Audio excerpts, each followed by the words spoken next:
hear me? Good morning, everyone. Hello, everyone. Please welcome. You know, normally I'm CEO and organizer of the Hit Games. It's too low. Hello, hello. Yeah, good. I'm Eugene, CEO and organizer of the Hit Games conference. I'm grateful to everyone who was able to attend our Hit Games conference in Berlin. It's especially pleased that we are holding the conference here in Herten, Europe. I hope heard in the gaming industry in Germany, Berlin. Thank you so much. And we put a lot of an effort to bring together a lot of the industry experts, publishers, developers, industry leaders to here to make this conference and event great for you. So I hope you spend these 2 days great, and it looks like lineup of the speakers and attendees are great. And yeah, I hope you really enjoy it, and I wish you a great networking and have a 2 days of great conference. Thank you so much.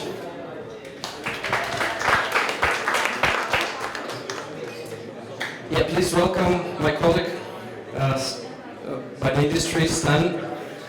He has a speech about.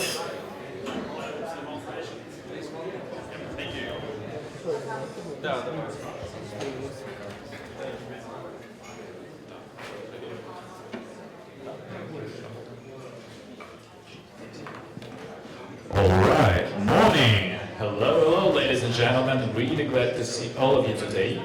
If there is anyone in the meeting zone, please come to the main stage because there will be a lot of knowledge to share, a lot of insights, so rush right here.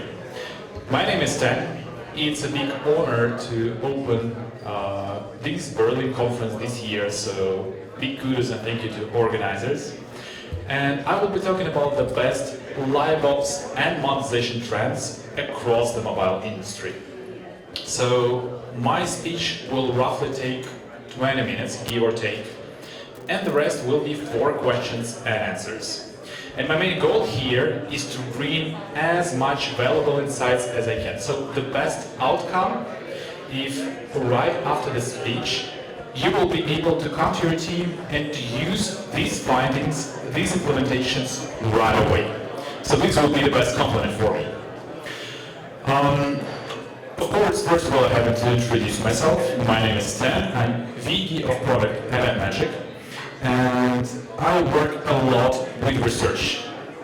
Analyzing data is my bread and butter. So all of the things I will be talking about today, I know them by heart, and we research them a lot.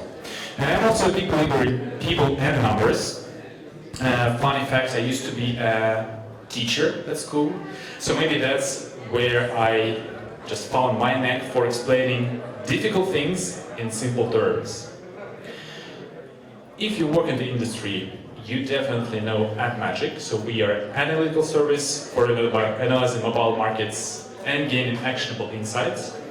Right now, we sometimes describe ourselves as the sweet combination of Sensor Tower and Game Refinery in one convenient and fast UX UI. So we do a lot of research, and we also analyze and track LiveOps and in-app offers of more than 200 top grossing games. And of course, I will share all the findings with you. So my speech will be divided in 2 big sections. In the first one, we will focus on monetization offers and monetization features that you can use in your games as well. And in the second half, we will talk about LiveOps events and market shifts that appeared during last year. But before that, let us ask one simple but important question. Why LiveOps? I mean, everybody's talking about LiveOps, it's pretty obvious, but what are the numbers before this decision? And we have some. So we made a big research last year, and there was a almost 12% revenue growth across all the casual games, across all the niches and markets, which sounds pretty sweet. After the COVID, the industry was in the decline. Right now, we're on the rise again, and it's good. At the same time, can see that the growth in downloads was only 4%. What does it mean? It means that the majority of the revenue was coming from already existing user base, not new customers, not new players. So it's the question of better monetizing and better retaining already existing players. And another important fact, we analyzed all the new releases and all the new titles that came out last year. And among all of them, less than 1% became successful. And we are not talking about some trashy games made by someone in the garage. We are talking about games well built, well produced, and well thought about. So just think about it. If you come to an investor and say, hey, do you want to invest your money with a potential of 0.6% of success? Well, the chances are high they will say, well, apparently no. But we are here, we are in this industry, so it's crucial to know how to scale already successful game rather than launch a new one in some situations. As CEO of Supercell put it, the question facing us now is how do we make each game even better by adding new content and features. So he's basically talking about LiveOps and monetization here. You also might be wondering what might be the criteria for choosing the best here. And there are three. First of all, we will talk about events and offers, driving revenue or engagement growth. So we want to be sure that we work with the real deal.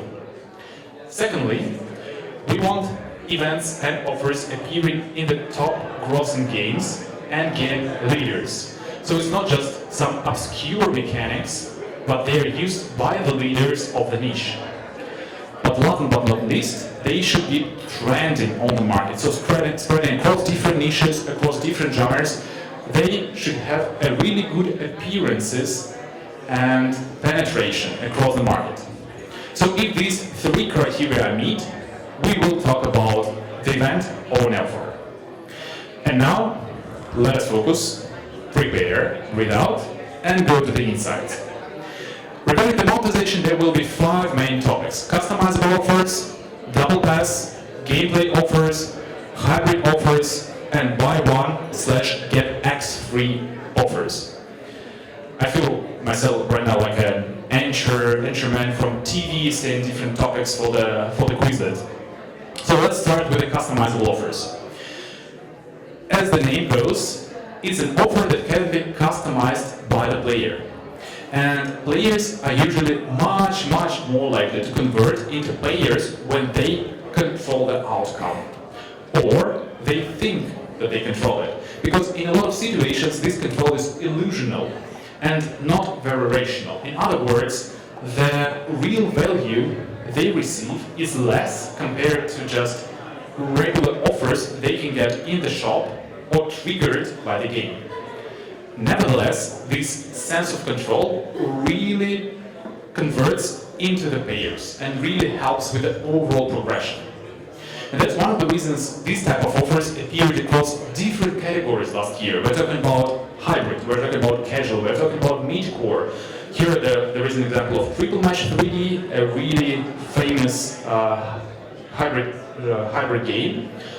Before that, it was Merge Mansion, and I will show a couple of additional examples on the next slide. But the overall pattern here, the main moderator should be personal connection. I'm making this offer, this is mine. A sense of control, I control the outcome, I know what I want, and I know better than the game itself, and than the developers itself. And the gamification, I can choose whatever I want, I can combine, so it's the sense of building your own happy meal inside the game. And just a couple of additional examples. White Out Survival, super famous for its strategy. Coin Master, social casino game. And this is really a big trend in the mobile games right now. Moreover, there are several UX UI implementations you can use. For example, in Triple Match 3D, you might think that there are only 3 entities or 3 type of content you can choose. 3 out of 3. While in reality, you can choose up to 9. So basically, you can choose all of them and still get an offer and still buy. Even though it's not obvious from the overall design, but the possibilities of the combination are not limited. And that's the whole idea behind these offers. So you want to be sure that the players have limited options. They don't have to choose among all the 20, 30 different content things inside the game. But at the same time, they can combine them however they want. So don't make the choice too big or too small. That's a great example from Legend of Mushroom, by the way, and you can see that they have a predefined part of the customizable offer that is based on the soft currency you can receive, and then you can define all the rest. So, just the same, limited options, but unlimited possibilities. Interesting fact, and that is something we just discovered last week, Whiteout Survival that I've already mentioned, a top grossing forex strategy changed 16% of their regular offer grid to customizables. And this can include trigger offers, shop offers, standard offers, regular bars. So basically any type of offer can be defined as a customizable, and that's a big advantage as well. Going from there, let's talk about LiveOps. This is not new, but it was really growing big last year across the mobile industry. Usually, we are talking about battle or season passes with 2 paid tracks. They work usually better because they can cater to different segments of players and payers, boosting both revenue and engagement. However, these type of offers bring a very big risk of cannibalization. And this is something we've seen among our clients. So be really, really careful about the implementation. They are highly sensitive to UX UI and rewards balance. So that's an example from Screwjam, another hybrid casual game.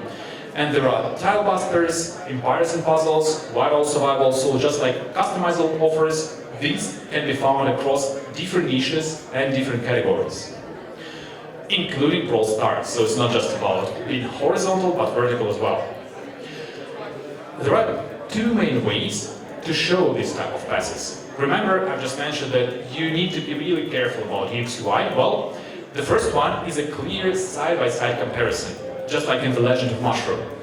And here you want to be sure that the same entities, the same type of content, ends up on the same level. Because then for the players it's just psychologically much easier to compare it and much easier to see the additional value in the paid pass.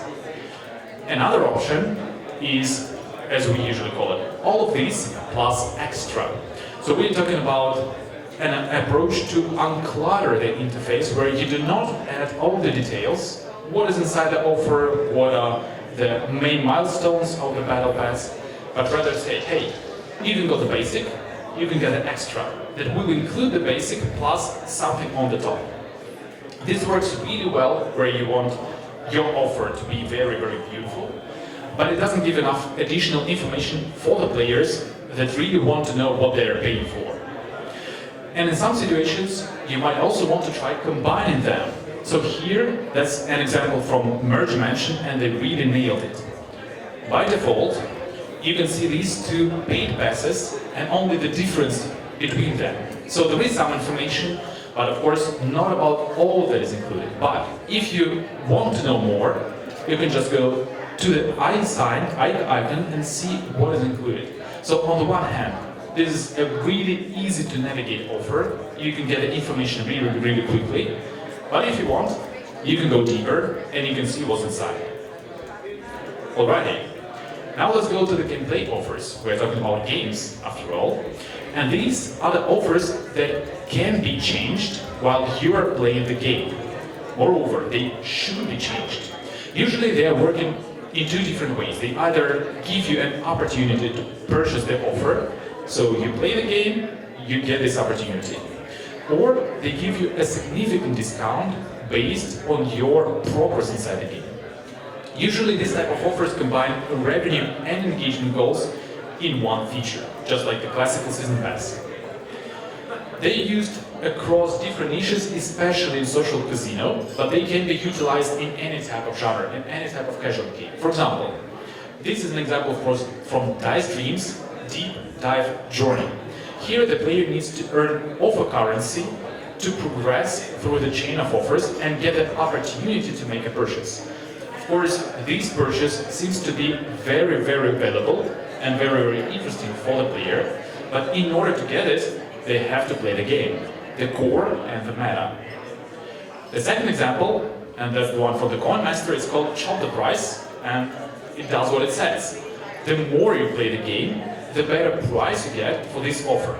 So you can buy it right from the start for 35 bucks, but if you spend some time in the game, it will give you more and more discount, just being more available for you. And of course, this type of offers can be combined with so-called growth offers. So here, the value is reversed. Usually, in the classical offers, you pay for something and you get it right away. Here, you pay for it and you get the value later as you progress across the game. And the amount of the value depends heavily on how active you are. Of course, if you're heavily invested in the core, if you return to the game on a regular basis, this is super valuable for you. For example, in Gossip Harbor, your later stage value also heavily depends on your engagement. And that brings us to the fourth type of the offers, so-called hybrid offers. So it's a combination of several approaches that utilize both the UX UI and the psychology triggers from several standard type of offers at once. This can be gameplay offers plus growth offers, as we've just seen.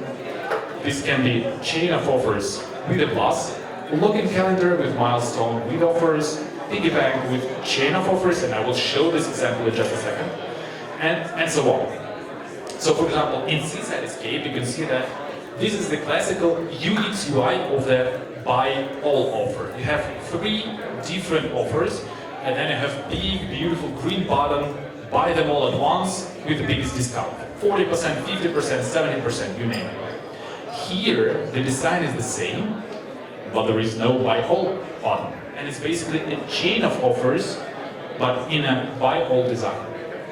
With the Empires and Puzzles, they decided to combine the Halloween offers, like a monthly task tracker, with a daily offer and with a unique offer for the player, 3-in-1. Coin Master, well, that's a strange beast. You have this monopoly-like chain of offers, but as you progress across it, you also accumulate special currency in the middle. So it works in two directions at the same time. And remember, I've mentioned combining piggy banks and chain of offers. Here, you can get the smaller piggy bank, break it, claim it, and go to the next one. And then to the next one that is even more available. But of course, for that, you have to pay. The question coming to the mind might be, which offers can we combine? Is there any limit? And usually we are talking about visually coherent offers. They should be pretty much aligned. Not cannibalizing itself, be sure that they do not mess with each other psychologically. And clear and understandable. The players should easily navigate across the offer. So do not overcomplicate it. Try just experimenting with the offers that should work together. And last but not least, let's talk about buy one, get X free offers. And that is a name that we have internally. You, I'm sure, have seen these type of offers, but they might sound different. So usually a player gets more value for the same price. Say, buy one, get one free. Buy one, get two free. The trick here is that actually there is no additional value. It's not about being rational, just like with the customizable offers. Remember, reverse to discount, here players get the same value for the lesser price. So we do not add value here, we just take the same value and split it in 2, in 3 and more different options. Free word here is a magic trigger. Whenever you see it, you can use it and you can put it inside the offer. And the implementations are very different. You can see 1 plus 1, 1 plus 2, 1 plus 3, and for Coin Master there was even 1 plus 6. I'm not kidding. Really, 1 plus 6 option. So the question here is, where is the limit? Is there one? Can we make 1 plus 10? Can we make 1 plus 20? Well, actually, the production complexity is the limit. You can see that these type of offers, they are very unified. So it's the template you can use to experiment, and that's the whole idea. run the tests as much as you can, because then you will have a pretty good understanding of what is working and where is the limit for your players inside your game. Test your hypothesis, don't just go by the intuition. Alright, we talked about monetization, we talked about big 5 monetizational trends, and let's now go to the events and their trends. Here, we will talk about casual casino mechanics, albums, win streaks and FOMO, tycoon racers and skins, and IP events.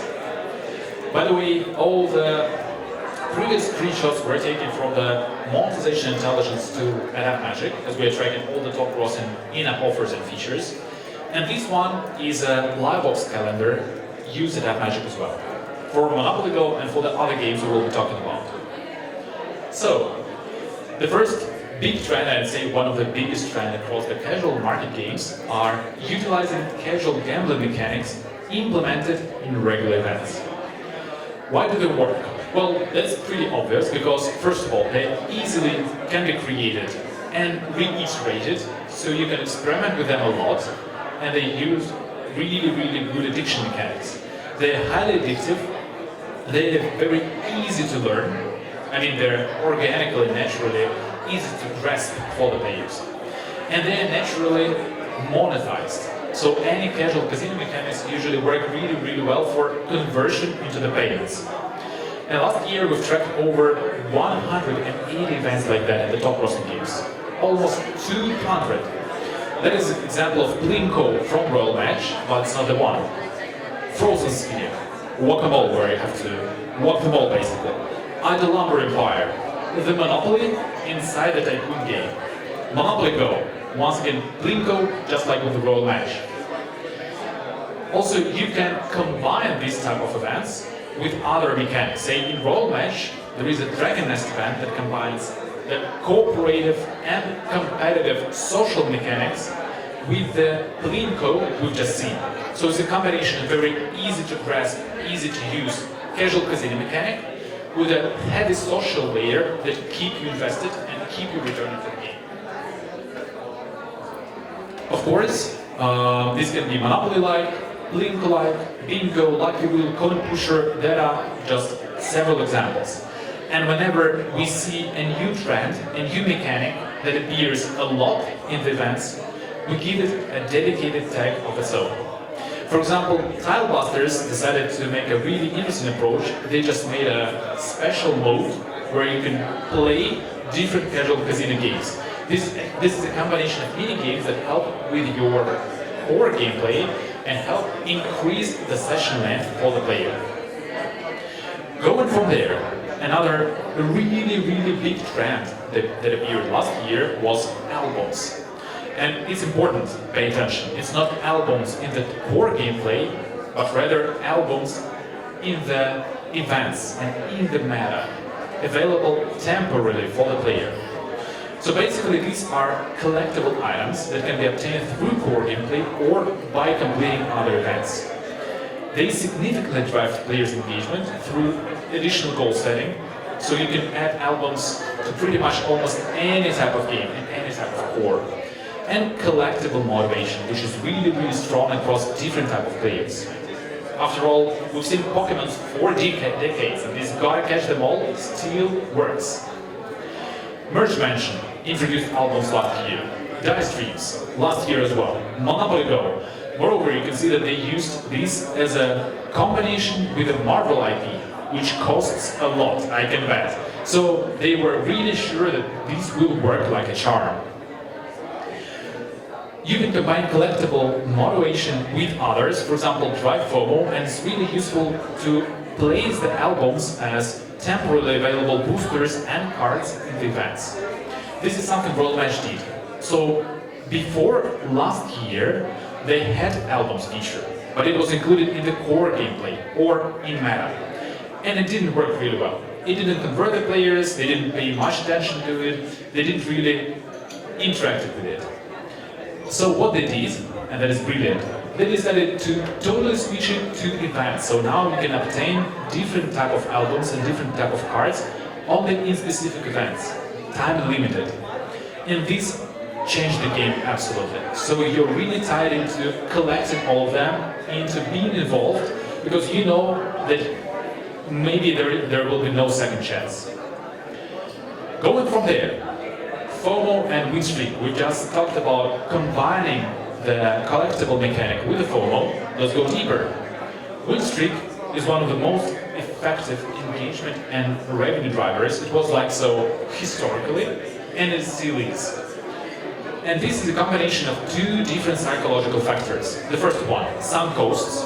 You've already had, you've made it so far. Don't let it dream. And lost profit. You will lose this type of value. You already used this number of boosters. You are so close to winning. An important thing, don't forget to give players these sinkable costs or losable profit. Because if you just say, hey guys, you will lose this number of boosters, and they can receive boosters whenever they want, however they want, I mean, this doesn't really drive any engagement and any conversion. So be sure that both of these psychological triggers, they are really focusing on the players. For example, that is an example from Magic Dimension where they have a win streak saver, and we've seen more and more of these features last year. So it's not just about buy the booster to continue winning, it's also about buy something special as a part of the subscription in order not to lose your win streak. And I mean, Blockbusters, the whole core gameplay is built upon this win streak. Your rewards after the match literally are based on the win streak you have or haven't at the moment, and how big it is right now. So it works really, really well because here it's aligned with the core gameplay itself. Another brilliant example, I'm sure all of you know it, is Lava Quest. Lava Quest from Royal Match is a trend of battle royale, casual events as we call them, where players try to beat others with any means possible. And these type of events, they really boost the revenue, and mainly through purchasing boosters. So before the event or during the event, you can top up, buy the booster, and be sure that you will be the first one to complete it. And other games like Toon Blast, Candy Crush Soda Saga, Candy Crush Saga, they copied this type of event, moreover changing it. Originally Lava Quest was inclined for 50 players, now the majority of the implementations we're talking about is working with 100 contestants at the same time. Alrighty, now let's go to another brilliant example of an event that was held in Monopoly Go last year. Tycoon Racers. This is the most profitable Monopoly Go event of last and this year, and this is an evolution of Paying Partners event that was really, really profitable as well. Each appearance led to a significant revenue spike, at least 70%, which is huge for Monopoly Go. And their main focus is competitive and cooperative mechanics. So we know that for Monopoly Go, the target audience is really socially heavily inclined. So what they did, they decided to give the players what they want, a very vivid psychological social layer. And this is used in City Racers, Beach Racers, the Riskians, Avengers Racers. Remember, I mentioned the collaboration between Monopoly Go and Marvel. This is one of the most important events that was running at this time. So what they did, when they saw that this mechanic is working really, really well, instead of running it on a weekly or a monthly basis, they decided to tie it to really important occasions. Big holidays, big IP collaborations. So that they will be sure that this is working really, really well. So, what's the secret sauce? What's this about? We did a deep deconstruction of this type of events, but in a few words, in a nutshell, it combines both PvP and co-op mechanics, so utilizing both of these motivations. It uses stage-based structure to keep players hooked during the events. And they use irregular timers to increase the number of sessions during the day and the length of each session. So, going to the last but not least, IP events. And this one was big, especially when you already have a good game that is scaled. That is something that can really help you to boost the revenue even more. More than 220 events last year tied to dozens of big IPs were running. We're talking about Teenage Mutant Ninja Turtles, Avengers, Transformers, this guy, unfortunately I forgot the name, sorry. So yeah, the best implementations here we're using from 3 to 6 events tied to the same IP. So when we are talking about an IP, an important thing to remember is that IP is expensive. I mean, we can all agree, especially when we are talking about Avengers or Transformers or Snoopy, yeah, something I remembered. This works really, really well. So you want to be sure that you utilize this IP to the fullest, that you get the good return of your investment. So how to get the most of it? And here the example of Monopoly Go should be really, really good. You can see that right now that IP-based events with the market are highlighted. What are the things? First of all, they were running simultaneously and regularly. So they appeared across several months. They appeared at the same time, and there was not just one event or 2 events. There were 4 to 5 running at the same time of different lengths and different motivations and different triggers for the players. Alrighty. So, if there is anything you will take from today's talk, I want them to be 3 things. First, try to look for trends and what's working for your game and audience. Don't just copycat, because usually just copycatting blindly doesn't work. Really think who is your players, what do they value, what are the main motivators and triggers, and then look for the events that really can align with their needs.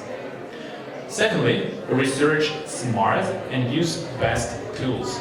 As I usually say, try to save time for implementation instead of spending hundreds and literally hundreds of hours playing the games and looking for the events or for the monetization offers. And last but not least, use data, find insights. Use data-driven approach and explore big and wide in different niches, in different genres, as well as deep in detail. Be sure that you really know what is going on with your direct competitors. And that's it. Thank you. Thanks a lot. You can find me through this link. If there are any additional questions, I will be happy to ask, and we'll be glad to catch up later during the day.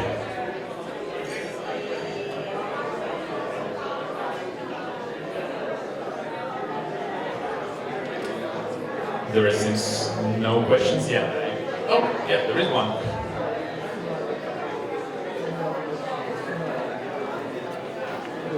Thank you. This is a really interesting talk. A lot of great insight. So we work with quite a few games as well around IPs. But one of the challenges we see, you see all these great things the competitors are doing, but a lot of games are really struggling to implement them because they often hard code IPs, offers, and so on. So what are you seeing, and how do you think games could really accelerate trying out new things and being more flexible? Mm-hmm. That is a good question. I'd say when we're talking about implementation of the IPs, and for example here that is the experience that Monopoly Go showed really, really well. You want to be sure that by the moment you work with the IP, you already have a pretty good understanding of what type of offers, what type of features, what type of events you will be using. So it's not just, yeah, let's go with a Marvel IP and let's experiment. It doesn't work like that. First, you experiment inside the game, you run tests, and you take the cherries, you take the best one, like the cream de la cream. And then you take these best practices for the IP collaboration. Because, as we discussed just right now, IP is expensive, and it's sometimes difficult to implement IP because there are a lot of rules, especially by the IP holder. You can use that, you can use those. So be sure that you're also aware of these limitations before you go fully.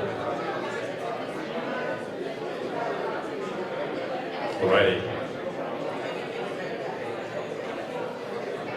Yeah, that's it then. Everybody have a wonderful day and see you later.